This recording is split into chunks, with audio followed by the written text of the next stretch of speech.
Okay, ji, so today we'll be solving this paper, May June 2025, paper 4, variant 2. ठीक है. You don't need to worry about anything. I would just recommend कि मैं जो part करा रहा हूँ, जो मैं साथ साथ नोट्स बना रहा हूँ, just be with me, solve it with me. ठीक है. And yeah, so inshallah it's gonna make sense. Write the component May June 2025, paper 4, variant 2 in your register, and then let's just start. Okay. Come on, शुरू करते हैं. Just saying a student investigates how the solubility of solid potassium nitrate varies with temperature. So student को basically क्या करना है, he wants to investigate कि जब मैं temperature को बढ़ाऊंगा या कम कम कम करूंगा तो solubility of sodium potassium nitrate को क्या होगा. This saying the student puts 100 centimeter cube of water in a beaker at room temperature, measures the mass of the beaker plus water, adds some potassium nitrate to the water, stir the mixture until all potassium nitrate dissolves. Repeat step 3 and 4 until a small amount of undissolved solid remains in the beaker, and measure the mass of the beaker plus water and potassium nitrate. Repeats step 1 and step 6 using water at different temperatures. Calculate the mass of potassium nitrate dissolved in water at each temperature. Basically वो करना क्या चाह रहे हैं, इसमें हुआ क्या है कि they want to investigate the solubility of sodium oh my days, they want to investigate the solubility of solid potassium nitrate in water with various temperature. तो सबसे पहले उन्होंने क्या करा, उन्होंने एक ना 100 cm क्यूब का बीकर लिया. देखो बेटा, स्टेप 1 की जो बात है, ठीक है. 100 cm क्यूब ऑफ वाटर का बीकर लिया है, और इन्होंने ना यहाँ पे पहले सबसे पहले मैथ को मेजर करा ऑफ वाटर प्लस बीकर, मतलब कि बीकर प्लस वाटर का मैथ मेजर करा है. ठीक है. Guys 1 second.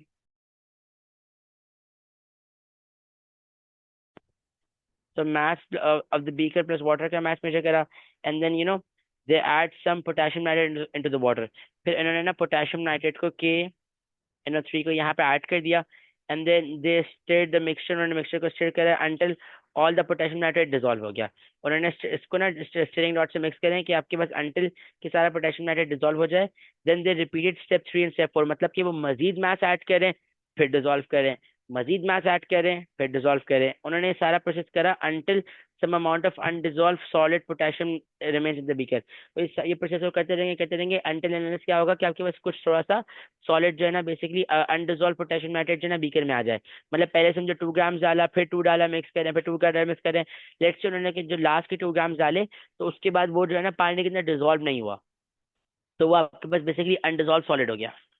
ऑल राइट, वो अनडिजॉल्व सॉलिड हो गया. Then they saying they measure the mass of the beaker of water and potassium nitrate. फिर उन्होंने क्या करा, mass of the beaker and जो है ना बेसिकली पोटेशियम नाइट्रेट का mass of the beaker of water with potassium nitrate, मतलब कि उन्होंने basically mass of beaker of water and potassium nitrate का मास मेजर करा.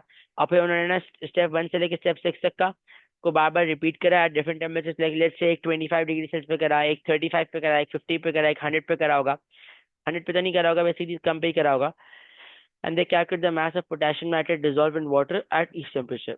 और उन्होंने ये कैलकुलेट करा कि आपके पास कितना mass of potassium nitrate dissolve हुआ एट ईच टेम्परेचर. अब मैं आपको एटीपी के पेपर की ट्रिक बताता हूँ.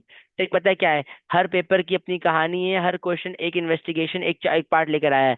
इस पेपर में दो तरीके के सवाल होते हैं, एक होता है बेटा एक्सपेरिमेंटल डिजाइन का, एक होता है एक्सपेरिमेंटल इवेल्युएशन का. एक्सपेरिमेंटल डिजाइन, देखो सवाल की नेचर बता रहा हूँ, एक्सपेरिमेंटल डिजाइन के सवाल इजी हैं, उसमें आपको कुछ भी नहीं करना. You have to, they gonna tell you a problem, आपने उस प्रॉब्लम को सॉल्व करना है. बाकी सारे क्वेश्चन एक्सपेरिमेंटल इवैल्यूएशंस के हैं, कंक्लूजन्स के हैं, एनालिसिस के हैं. उन सब में यू हैव टू अंडरस्टैंड. अगर मेरी बात सुने, ये पार्ट ना 2 बार रीड करना और उसको समझाने का कोई मकसद नहीं है मेरा. मैंने यहाँ पे इस पूरे स्टेप को 2 बार रीड करा है, इसको पूरे स्टेप को समझाया है. उसका रीजन क्या है, मैं चाहता हूँ हर बच्चा जो अभी क्लास ले रहा है उसको ये बात समझ आए कि यहाँ हो क्या रहा है. बिकॉज अनटिल अनलेस बेटा आपको आपको बैकग्राउंड समझ ही नहीं आएगा ना, एक्सपेरिमेंट में हो क्या रहा है, आप इसके बाद एनालिसिस वाले क्वेश्चन ही नहीं कर पाएंगे. Okay, so you have to be like properly इसको देखना पड़ेगा कि क्या हो रहा है क्या नहीं हो रहा. गॉट. आगे चलते हैं, शाबाश. मुझे पहले प्लीज बताएं कि स्टेप 8 तक सब बच्चों को समझ तो आ रहा है ना कि एक्सपेरिमेंट में क्या हो रहा है. प्लीज सब थम्स अप करें, यस और नो.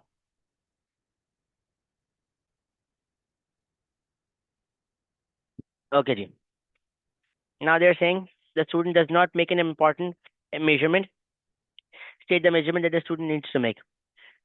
इन्होंने यहाँ पे ना एक सबसे बड़ा मसला पता है क्या किया है, इन्होंने यहाँ पे जो है ना टेम्परेचर को जो है ना मेजर ही नहीं करा. यहाँ मुझे बताएं इन सारे स्टेप्स में कहीं टेम्परेचर की मेजरमेंट है. उन्होंने बोला है कि पुट 100 सेंटीमीटर की water into a beaker at room temperature, that's it.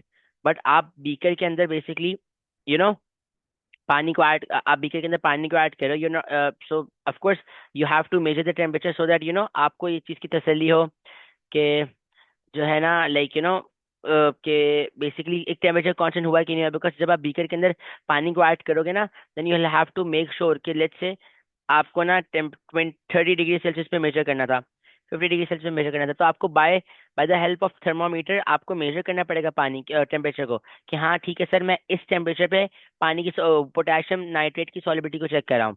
तो यहाँ पे वो ना टेम्परेचर की रीडिंग को लिखना भूल गया, मतलब कि यहाँ पे उन्होंने टेम्परेचर को रिकॉर्ड ही नहीं करा है। ओके, सो आई एम से they forgot to, the student does not make an important measurement, they have to record the temperature as well। यहाँ पे उनको टेम्परेचर को रिकॉर्ड भी करना पड़ेगा। ओके, अब ये पार्ट देखो, ये जस्ट क्या है, इसमें कोई बहुत ज्यादा केमिस्ट्री नहीं लग रही, इसमें जस्ट आपको एक्सपेरिमेंट को देख के एनालाइज करना है कि इसमें क्या सेटअप है। नेक्स्ट पार्ट पे है, just saying the student results are shown in figure 1 in table 1.1, ये आपको रिजल्ट्स नजर आ रहे हैं।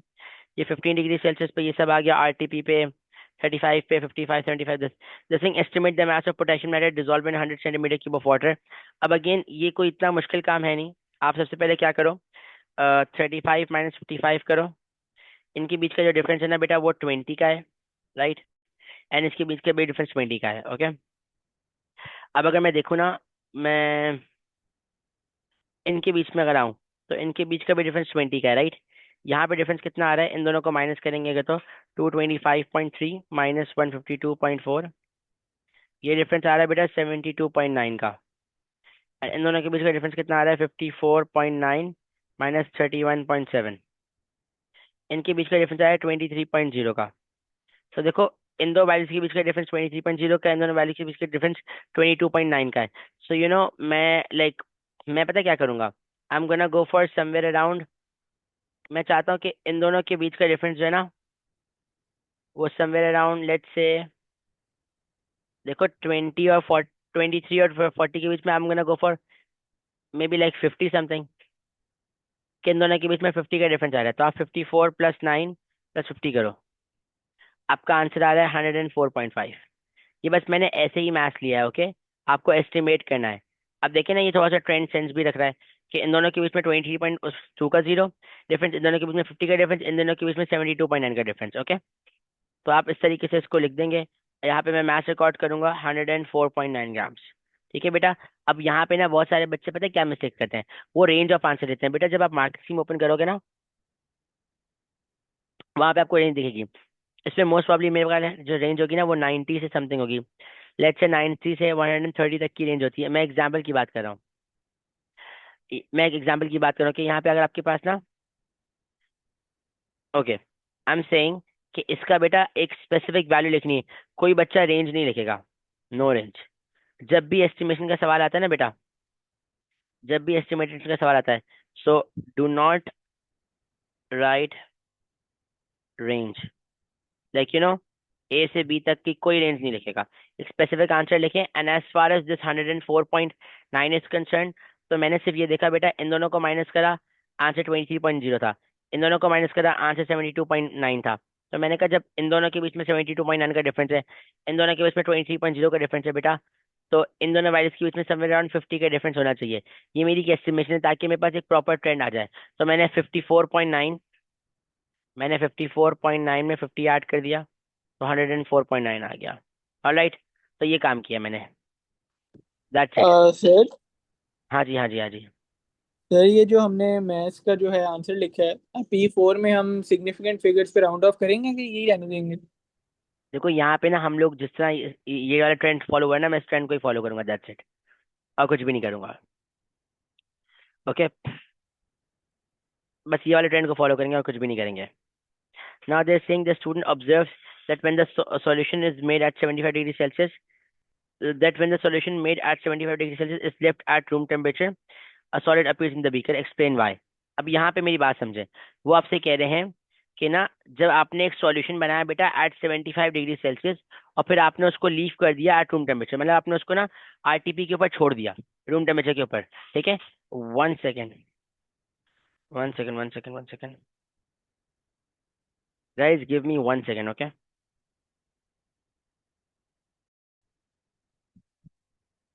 ओके, तो जस्ट बी विद मी, आपसे क्या कह रहे हैं देखें।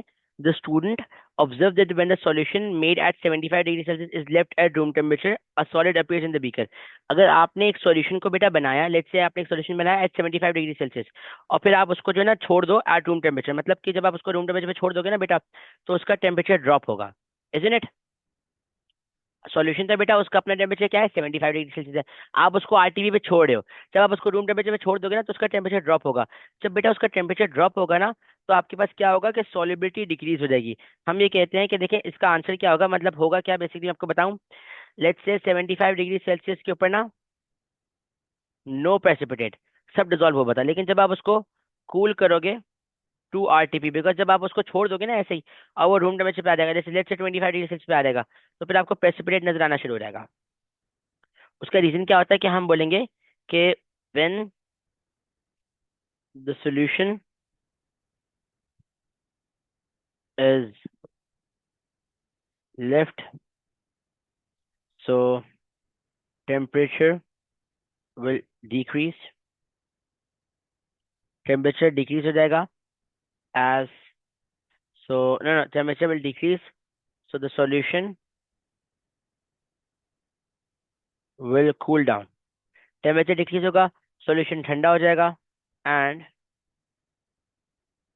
The solubility of potassium nitrate will decrease। Okay, क्या होगा कि जैसे आप उसको छोड़ छोड़ देंगे ना, तो फिर टेम्परेचर डिक्रीज कर जाएगा, जिसकी वजह से क्या होगा बेटा आपके पास कि सॉल्यूशन जो है ना will basically cool down, and then उसके बाद solubility of the potassium nitrate भी क्या हो जाएगा बेटा, डिक्रीज कर जाएगा। Alright, so this is the whole idea. जल्दी से आगे चलते हैं, नेक्स्ट पार्ट पे आते हैं।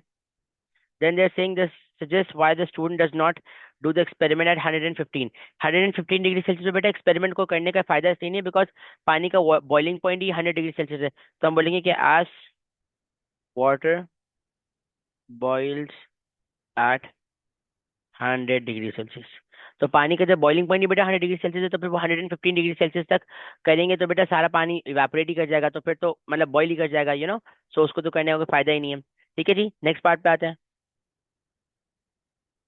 Then they are saying explain why the method the student uses explain why the method the student uses gives a higher value of the solubility than the true value।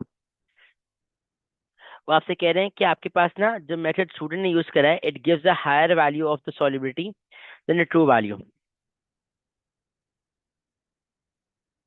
Basically student ने जो method major करा है ना, student ने पता है क्या करा है, स्टूडेंट ने बेसिकली उसको ऐड करा करा करा कि आपके पास ना एक पॉइंट आ गया जिसके बाद अनडिजॉल्व मास रिमेन रह गया, एंड देन उन्होंने बेसिकली क्या करा, major the mass of the beaker of water plus potassium nitrate. उन्होंने फिर जो है ना basically mass of the beaker, अब मेरी बात सुने गाइस, कैन यू हियर मी, आप लोग को आवाज आ रही है। यहाँ एक एक्सपेरिमेंटल एरर है, यहाँ पता है क्या प्रॉब्लम है, यहाँ मेरी बात समझिएगा। सबसे पहले यहाँ पे मास ऑफ बीकर है, राइट, प्लस वाटर। ये ना एएस के अंदर ना प्रैक्टिकल के पेपर में ना, जो पेपर 3 होता है उसके अंदर बच्चे ये कर रहे हैं, लेकिन बड़ी मेरी बात समझिएगा। यहाँ सबसे पहले मास ऑफ बीकर प्लस वाटर है, देन यहाँ पे मास ऑफ वाटर है। देखो मेरी बात सुनो, मैं जिस तरह आप, बिल्कुल बिल्कुल मैं इनकी बात भी देखो, ये बात बिल्कुल सही कह रहे हैं। मैं आप लोग को बेटा इसका आंसर लिख के डायरेक्ट बताता हूँ कि बेटा ये सीन है, एंड दैट्स इट, आगे चलते हैं। बट अगर मैं ये काम कर दूंगा ना, तो ये तो क्वेश्चन हो जाएगा, लेकिन एग्जाम में जो क्वेश्चन आएगा ना उसको सोच ही नहीं पाओगे जब तक एक्सपेरिमेंट को समझोगे नहीं। ठीक है, एक्सपेरिमेंट को समझना कोई मुश्किल नहीं है। देखो मेरी बात सुनो, यहाँ सबसे पहले मास ऑफ बीकर लिया गया है, ठीक है, एंड देन उन्होंने क्या करा है, दे ऐड, देखो क्या लिखा है, देन उन्होंने बेसिकली क्या करा है, put 100 centimetre cube of the water, measure the mass of beaker of water, पहले आपने बीकर एंड वाटर का ले लिया, then add some potassium nitrate to the water and still until no more potassium nitrate dissolves. Basically मैंने यहाँ पे ना basically क्या नाम है, आप कह लो कि मास ऑफ पोटेशियम नाइट्रेट की बात कर लेते हैं, हमने उसको लिया है, एंड देन उसके बाद ना हम बेसिकली स्टर कर रहे हैं मिक्सचर को, एंड देन स्टेप पे गौर करें, repeat step 3 and step 4 until a small amount of undissolved solid remains in the beaker. आपने एक्सपेरिमेंट को रिपीट करा कि अंटिल आपके पास ना कुछ अनडिजॉल्व रह गया, एंड देन आपने basically mass of the beaker of water with and potassium nitrate निकाल दिया। अब देखो होगा क्या बेटा, जब आपके पास ना, वो आपसे कह रहे हैं कि अब आप ना उसको ऐड करे जा रहे थे, करे जा रहे थे, करे जा रहे थे, एक पॉइंट आया कि आपके पास ना कुछ पोटेशियम नाइट्रेट रह गया, राइट? कुछ आपके पास पोटेशियम नाइट्रेट रह गया। वो कह रहे हैं कि हमने इस पॉइंट पे ना, इस पॉइंट पे इसका मास कैलकुलेट करा है। अब इस मास को मैं कैलकुलेट करके बेटा, अगर मैं इन लेट से इसकी वैल्यू एक्स है, इसकी वैल्यू वाई है, मैं लेट से मैं इन दोनों को ऐड करता हूँ, ये मेरे पास एक्स प्लस वाई बन गया। मतलब इन दोनों की वैल्यू एक्स प्लस वाई ना, मैं इसको ए कह रहा हूँ। ओके, समझो math of beaker plus water and math of potassium nitrate का जो है ना, मैथ मेरे पास ए आ गया। जब मैं ए को बेसिकली सब्ट्रैक्ट करूंगा ना इसके मैथ से, उन्होंने बेसिकली ए को इसके मैथ से सब्ट्रैक्ट करा है, तो आपके पास basically mass of potassium nitrate आया है। बट यहाँ पे जो मैथ ऑफ पोटेशियम नाइट्रेट आया ना बेटा, वो पोटेशियम नाइट्रेट दो आए हैं, एक तो जो डिसॉल्व हुआ है, और साथ साथ ना आपके पास जो एंड में रिमेनिंग वाला है ना, उसका भी मैथ आ गया है। यहाँ पे आपके पास जो एंड में रिमेनिंग था ना, उसका भी मैथ आ गया। उन्होंने पहले basically mass of the beaker plus water करा, मैथ ऑफ पोटेशियम नाइट्रेट करा, समझो इन दोनों को ऐड करके ना उन्होंने एक मैथ बना दिया। फिर उन्होंने ना क्या करा कि वो जो पोटेशियम नाइट्रेट को पूरा ऐड कर दिया ना, तो उसके बाद फिर उन्होंने ना जो आपके पास बचा हुआ मैथ था उसको निकाल के सब्ट्रैक्ट कर दिया। प्रॉब्लम क्या है कि आपके पास अब जो एंड वाला मैथ है ना, उसके अंदर डिसॉल्व भी है और बेटा रिमेनिंग भी है, राइट? तो हम ये कहेंगे कि हम जो ये पोटेशियम नाइट्रेट निकाल रहे हैं ना, उसमें छोटा सा प्रॉब्लम क्या है कि हमारे पास ना कुछ मैथ्स ऐसा भी होगा जो कि मेरे पास डिसॉल्व नहीं हुआ, बट हाँ उसको, उसके मैथ्स को भी हमने बेसिकली कैलकुलेशन के अंदर कंसिडर कर लिया। तो हम ये बोलेंगे इस बात को कि the mass calculated also includes, जो मैथ्स कैलकुलेट किया ना बेटा, उसके अंदर ना ये प्रेसिपिटेट का मैथ्स भी है। मसला सारा ये कि ये प्रेसिपिटेट अनडिसॉल्व्ड है, हमें इसको इंक्लूड नहीं करना था। Okay, so I am gonna say the mass calculated also includes the undissolved, और you can say solid potassium nitrate as well. हालांकि इस पूरे एक्सपेरिमेंट का मकसद क्या था कि आपने वो मैथ्स निकालना है जो कि आपके पास डिसॉल्व हो गया है। Getting my point? बात समझ आ रही सबको? यस और नो? इसको एक दफा ना इन पॉइंट्स को रीड करेंगे ना, और इस पार्ट को देखेंगे, तो इंशाल्लाह ये चीज बहुत क्लियर हो जाएगी। ऑलराइट, आगे चलें शाबाश, जल्दी से मुझे बता, सबको क्लियर है बेटा? सब थम्स अप करें प्लीज जल्दी से। ओके, क्वेश्चन नंबर 2 पे आते हैं बेटा जल्दी से। They're saying solid W is an impure organic acid H3A, मेरे पास कोई एक एसिड है H3A में इसका नाम है। They're saying a solid student determines the mass of H3A in a sample of W by titrating with 0.100 mole per dm के बाद सोडियम हाइड्रोक्साइड। मतलब कि मेरे पास ना मुझे क्या करना है, मुझे मास ऑफ H3A निकालना है, जो मेरा sample of in a sample of W, sample of W के अंदर मेरे पास जो है ना बेसिकली मास ऑफ H3A निकालना है। तो तभी मैं इसको टाइट्रेट करूंगा with sodium hydroxide. They're saying, ये सारे स्टेप्स बहुत इंपॉर्टेंट है। The student places the sample of W in the beaker, मैंने बेसिकली इसको डब्ल्यू को बीकर के अंदर पुट कर दिया। They are saying then using a measuring uses the measuring standard to add 100 centimetre cube distil water to the beaker, और फिर हमने बेसिकली इसके अंदर 100 cm क्यूब ऑफ वाटर को ऐड कर दिया है। देन दे आर सेइंग हमने यहाँ पे स्टिरिंग रॉड से स्टिर करा है मिक्सचर को until the solid is fully dissolve. हमने बेसिकली इसको स्टिर करा है अंटिल कि आपका सॉलिड जो है ना फुली डिसॉल्व हो जाए। एंड देन उसके बाद we label the mixture as X, फिर हमने इस मिक्सचर को क्या कर दिया, एक्स से लेबल कर दिया है। Now pipette 25 centimeter cube of NaOH into a conical flask and add 5 drops of thymophthalein indicator। मतलब कि मैंने अब क्या करा है, एंड में मैंने ये कॉनिकल फ्लास्क लिया बेटा, राइट? इसके अंदर मैंने 25 cm cube of NaOH add करा है और इंडिकेटर ऐड कर दिया है। एंड देन देर सेइंग कि now fill the burette with X. और आपने अब क्या करा है बेटा, वो जो ब्यूरेट था ना आपके पास, आपने उसके अंदर एक्स को ऐड कर दिया है। What is x? एक्स के अंदर बेसिकली बेटा आपके पास सैंपल डब्ल्यू है और 100 centimetre cube of distil water है, जो कि उस और डब्ल्यू को हमने डिस्टिल वाटर के अंदर डिसॉल्व करा हुआ है, right? Now they are saying fill the burette with X, add x to the conical flask until the fill the bead with x, add x to the conical flask until the solution just changes color। आप basically क्या करेंगे बेटा, यहाँ tab होगा, tab उसको open कर देंगे, इसके ड्रॉप्स आते रहेंगे, और आप इनके ड्रॉप्स को तब तक ऐड करते रहेंगे जब तक क्या होगा कि यहाँ पे कलर चेंज नहीं हो जाएगा। बिकॉज ऑफ कोर्स यहाँ पे आपके पास एक H3A एक एसिड है, यहाँ पे आपके पास NaOH एक एल्किली है, तो acid plus alkali forming salt plus water वाला रिएक्शन हो रहा होगा, ठीक है? और जैसे ही कलर चेंज हो जाएगा ना, हम वॉइड से रिएक्शन को स्टॉप कर देंगे।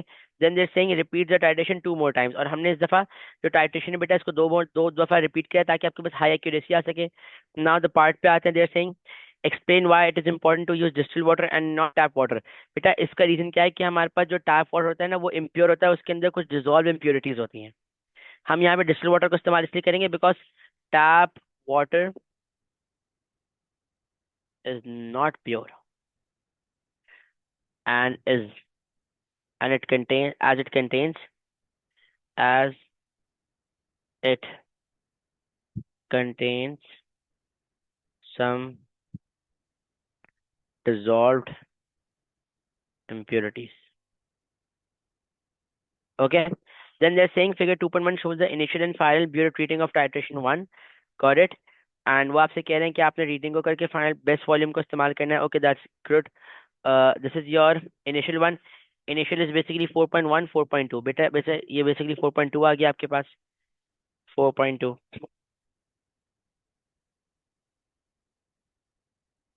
एंड फाइनल रीडिंग में आपके पास क्या आ गया है? 23.1 2 3 4 5 6 7 8. 23.8 आ रहा है. ऑलराइट. सो फाइनल में आपके पास बेटा 23.8 आ रहा है. इन दोनों को सब्ट्रैक्ट करेंगे जल्दी से. 23.8 माइनस 4.2, 19.2 माइनस 0.1 एंड 38.6 माइनस 19.3. शाबाश, जल्दी से इनको सब्ट्रैक्ट करते हैं. 23.8 माइनस 4.2, इसका आंसर आ जाएगा बेटा 19.6 एंड 19.2 माइनस 0.1.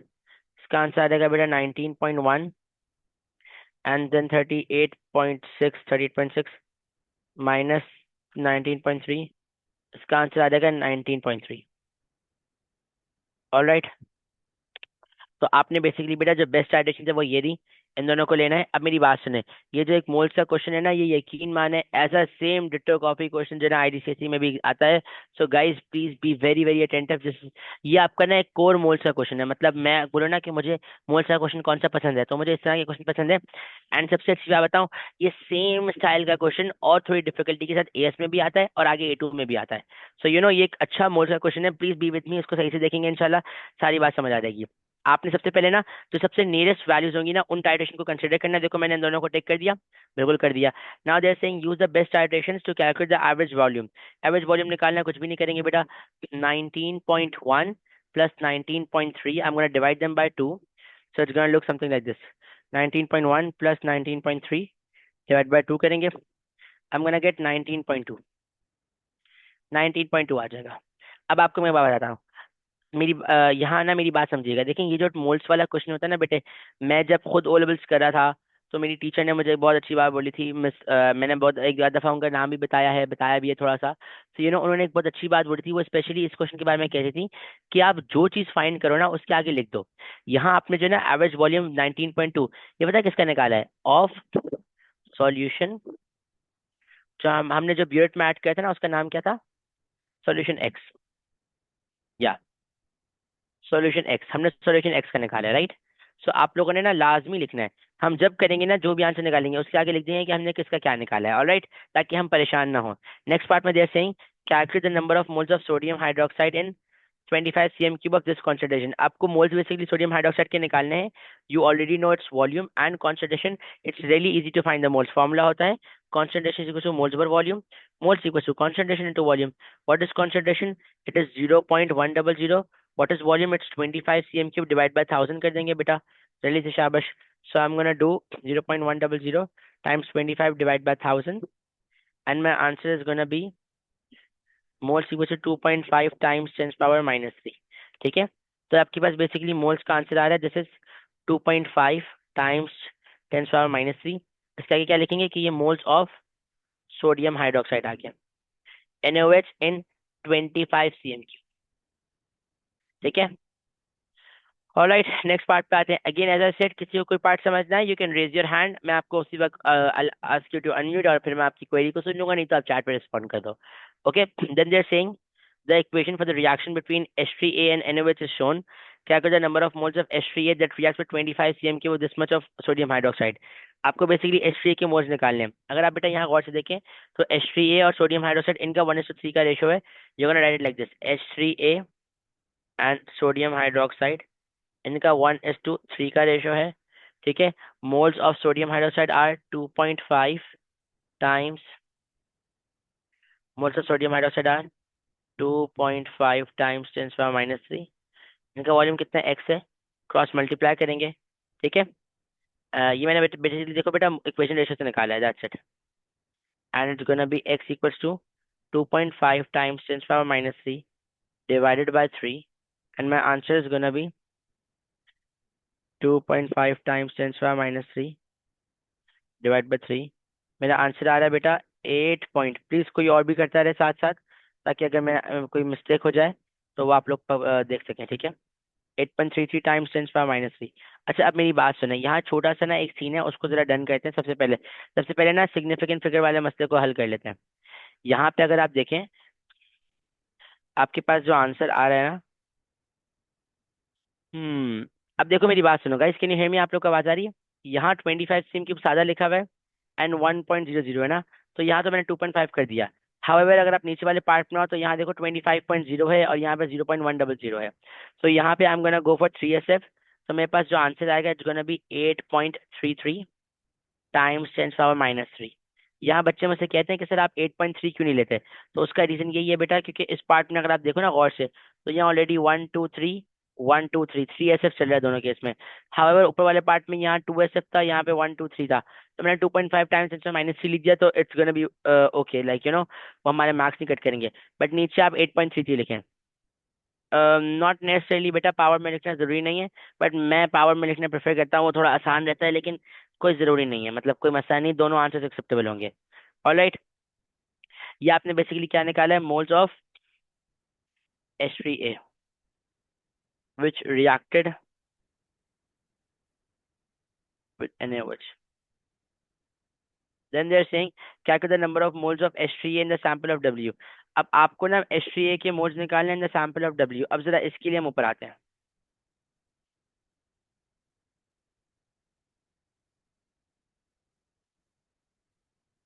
अब मेरी बात सब बच्चे जरा रिलैक्स होके, डेसिमल में नहीं बेटा लिख सकते हैं डेसिमल में लिखें बेटा, कोई मसला नहीं है, मेरी बात समझें। ये जो आपने मोल्स निकाले हैं ऑफ H3A, हमजा आपको आवाज आ रही है? Hamza can you hear me? जी Hamza sir. Can you hear me? ये जो आपने मोल्स निकाले हैं H3A के, बेटा ये वो मोल्स हैं जिन्होंने NaOH के साथ रिएक्ट करा है, राइट? यस और नो?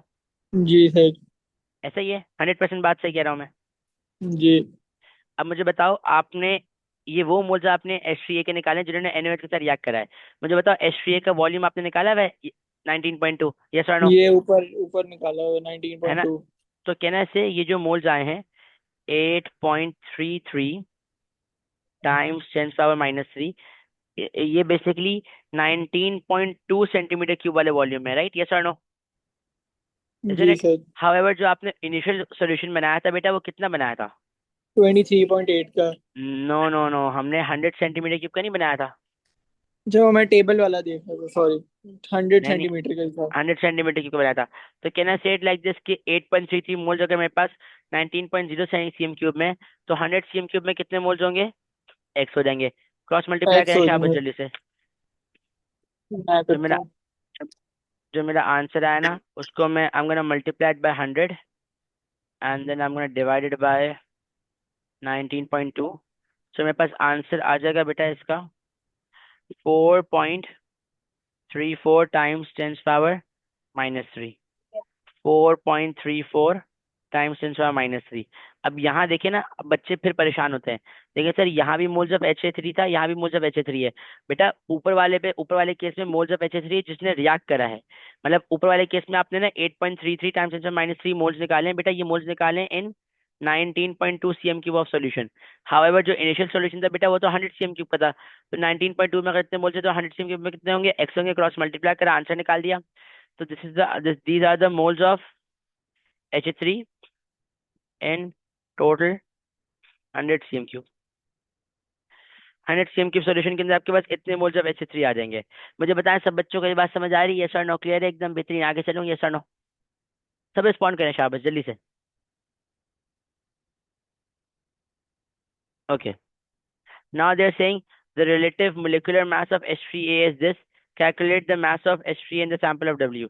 देखो बेटा, आपके पास ना MR उन्होंने गिवन है, फॉर्मूला होता है moles equals to mass upon MR and mass equals to moles into MR। Moles कितने बेटा? 4.34 times 10⁻³ 4.34 times 10⁻³। M R basically कितना है बेटा? 210 है। इसको मल्टीप्लाई करें, शाबाश।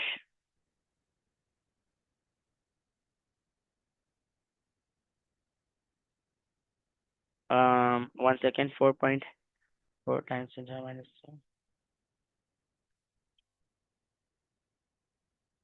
हाँ जी, तो मेरे पास बेसिकली जो मैथ्स आ रहा है ना बेटा, वो आ रहा है 0.9114। ठीक है, प्लीज इसको टैली कर लें। तो बेटा मैं इसको राउंड ऑफ करके, क्योंकि मुझे मैथ्स लिखना है ना, राइट। तो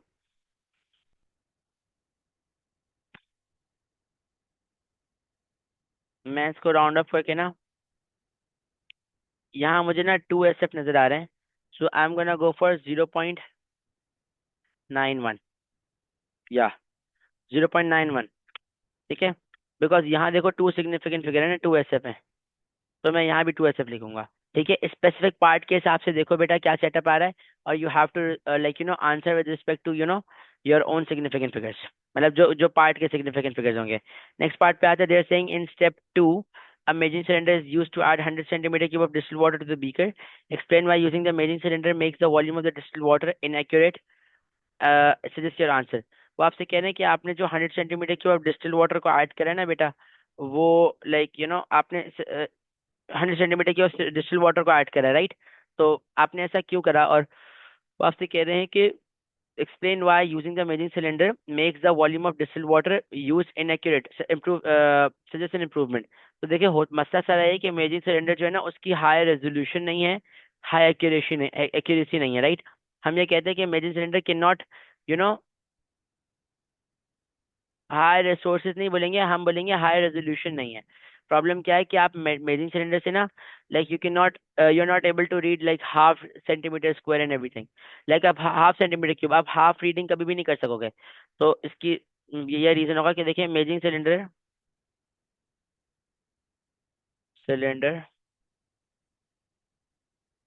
has inaccurate readings as it does not have high resolution. Got it? Make sense? Yes or no? तो उसकी इतनी हाई रेजोल्यूशन है नहीं, तो वो इतना आपके पास एक्यूरेट नहीं होगा। और इसकी आपके पास जो है ना बेटा, जो इम्प्रूवमेंट है वो क्या है? Use burette instead. Got it बच्चों? सबको बात समझ आ रही है? यस और no? Now they are saying before the student does step 6, the beard is rinsed with distilled water and then with X. Explain why the water is rinsed with distilled water. अब देखो मेरी बात सुनो। जब भी आप burette को इस्तेमाल करेंगे बेटा, उसको 2 बार वॉश करते हैं। पहला वॉश होता है डिस्टिल्ड वाटर से। डिस्टिल्ड वाटर से वॉश इसलिए किया जाता है ताकि आपके पास सारी इम्प्योरिटीज वगैरह हट जाए। तो मैं इसका रीजन ये दूंगा कि देखिए, आपके पास ना डिस्टिल्ड वाटर से वॉश हमने इसलिए करा है टू रिमूव ऑल इम्प्योरिटीज। ठीक है, टू रिमूव ऑल इम्प्योरिटीज। तो आप डिस्टिल वाटर पहले, पहला वॉश हमेशा डिस्टिल वाटर से करते हो ताकि इम्प्योरिटीज रिमूव हो जाए। और दूसरा जो वॉश होता है बेटा, वो आप उस सब्सटेंस से करते हो।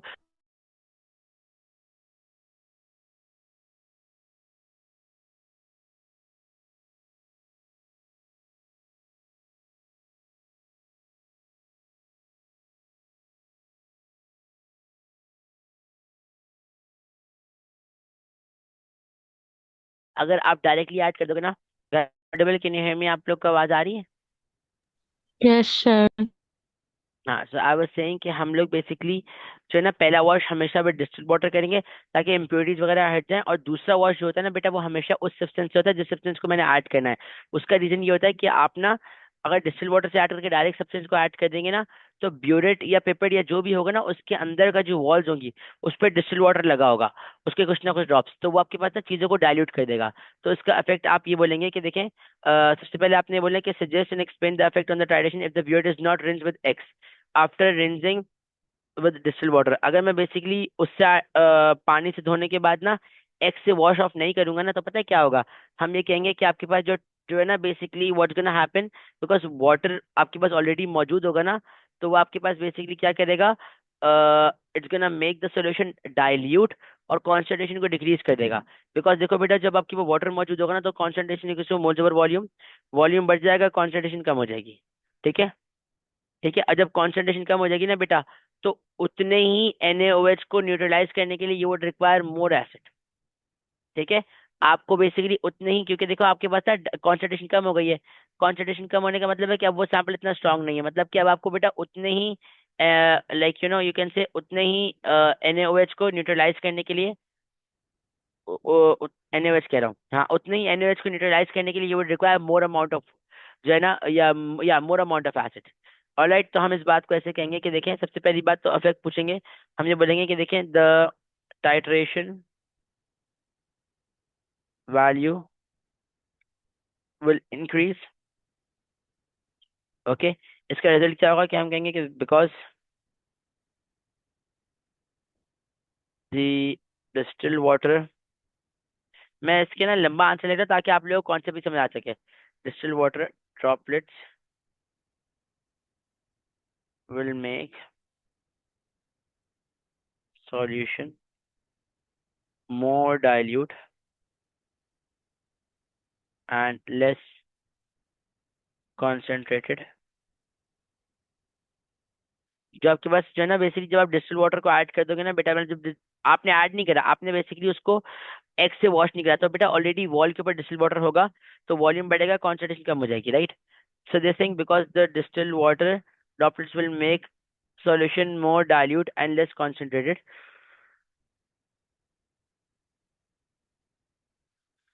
so now more acid will be required to neutralize same volume of NaOH। Alright, सबको बात समझ आ रही है, सर नो, कि दूसरा वॉश क्यों इंपॉर्टेंट है? Guys got it? जहां तक बात है जवेरिया, जो आप पूछे ना कि टाइट्रेशन क्यों बढ़ेगा, आप मुझे खुद बताएं। जब आपके पास ना सॉल्यूशन डाइल्यूट हो गया है, तो अब सेम अमाउंट ऑफ वाटर को, आप सेम अमाउंट ऑफ NaOH को न्यूट्रलाइज करने के लिए you would require more water, right. जब आपको ज्यादा वॉल्यूम ऑफ वाटर की रिक्वायरमेंट होगी, तो आपके पास जो है ना बेसिकली जो केस होगा वो क्या हो जाएगा, like you can just say कि जब ज्यादा वाटर की रिक्वायरमेंट होगी ना आपके पास, तो आपके पास क्या होगा कि जब वॉल्यूम बढ़ेगा तो कॉन्सेंट्रेशन ऑटोमेटिक डिक्रीज हो जाएगी, एंड तो ये सारी सेटिंग होगी आपके पास। ठीक है बेटा? ओ बेटा, that's great. Okay, now let's just jump on to question number 3। Question number 3 हमारे पास वही सॉल्ट एनालिसिस वाला है, and question number 4 is this one, the copper carbonate and the lead sulphide one. Okay,